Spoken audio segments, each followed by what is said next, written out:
So what is share.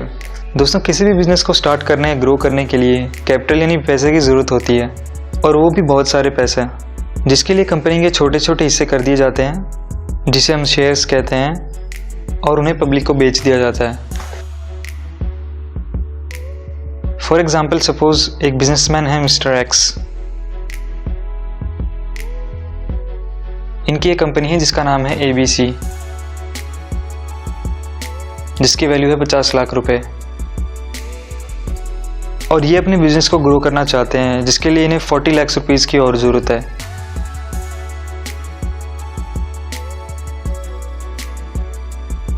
और mister x के पास इतने पैसे नहीं हैं, तो वो अपनी कंपनी के 4 लाख शेयर्स ₹10 पर शेयर्स की फेस वैल्यू के साथ मार्केट में इशू कर देंगे।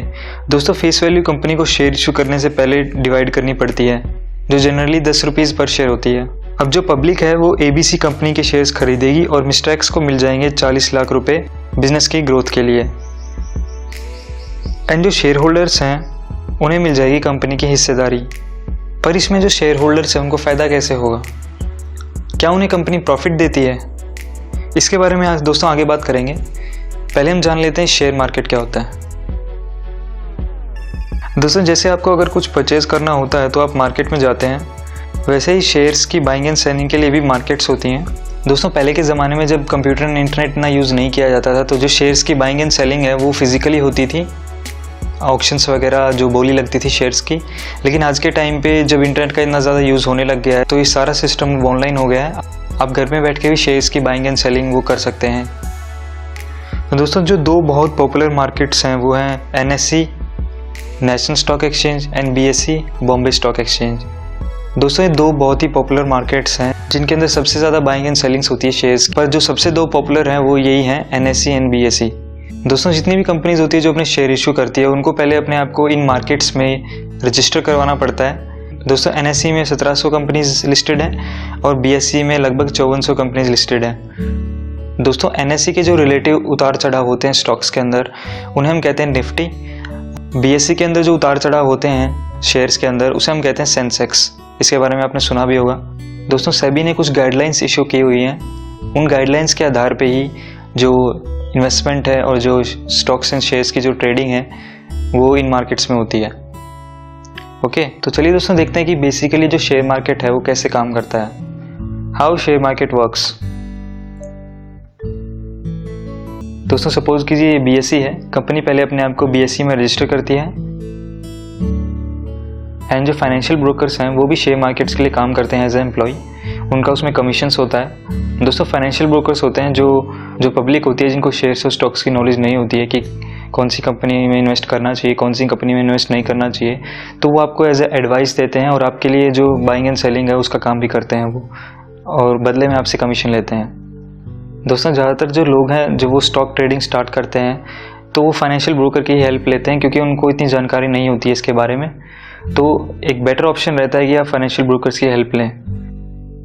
दोस्तों, सपोज कीजिए मिस्टर B हैं, उनको इतनी नॉलेज नहीं है शेयर एंड स्टॉक्स के बारे में, तो वो कांटेक्ट करेंगे फाइनेंशियल ब्रोकर को शेयर्स खरीदने के लिए, और फिर जो फाइनेंशियल ब्रोकर है वो मिस्टर C को कांटेक्ट करेगा उनके शेयर्स खरीदने के लिए।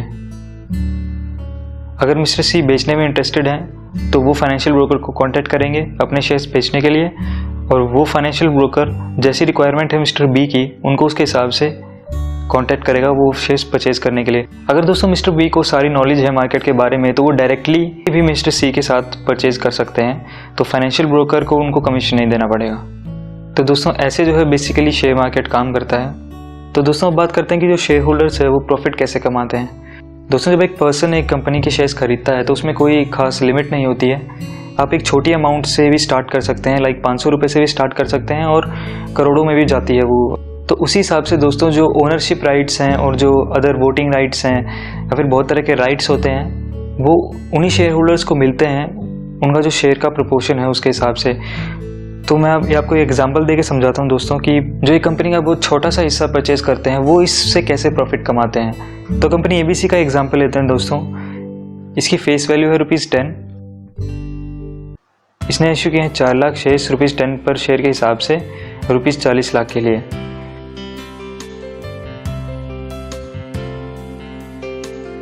और मिस्टर बी हैं जिन्होंने 1000 शेयर्स खरीद लिए 10 रुपये के हिसाब से 10,000 रुपये में। अब सपोज कीजिए कंपनी को अगले 1 महीने में अच्छा प्रॉफिट हुआ, तो क्या वो कंपनी मिस्टर बी को उसमें से हिस्सा देगी? जी नहीं। तो मिस्टर बी अब प्रॉफिट कैसे कमाएंगे? दोस्तों, जब कंपनी को प्रॉफिट होता है तो उसकी जो मार्केट वैल्यू है उसकी फेस वैल्यू से बढ़ जाती है। सपोज इसकी फेस वैल्यू थी 10, तो उसकी मार्केट वैल्यू 11 हो जाएगी। तो जहाँ पे मिस्टर बी ने उसको 10 रुपये में ख़रीदा था, तो अब उसकी मार्केट वैल्यू 11 हो गई है, तो उसको अगर 11 रुपये में बेचना चाहें तो उन्हें 1000 रुपये का प्रॉफिट हो जाएगा। तो इस तरह से दोस्तों बाइंग एंड सेलिंग में प्रॉफिट कमाया जाता है शेयर ट्रेडिंग के अंदर। चलिए अब देखते हैं दोस्तों स्टॉक मार्केट में ट्रेडिंग स्टार्ट करने के लिए किन किन चीज़ों की ज़रूरत पड़ती है। दोस्तों, इसमें पहले ज़रूरत पड़ती है एक सेविंग बैंक अकाउंट की।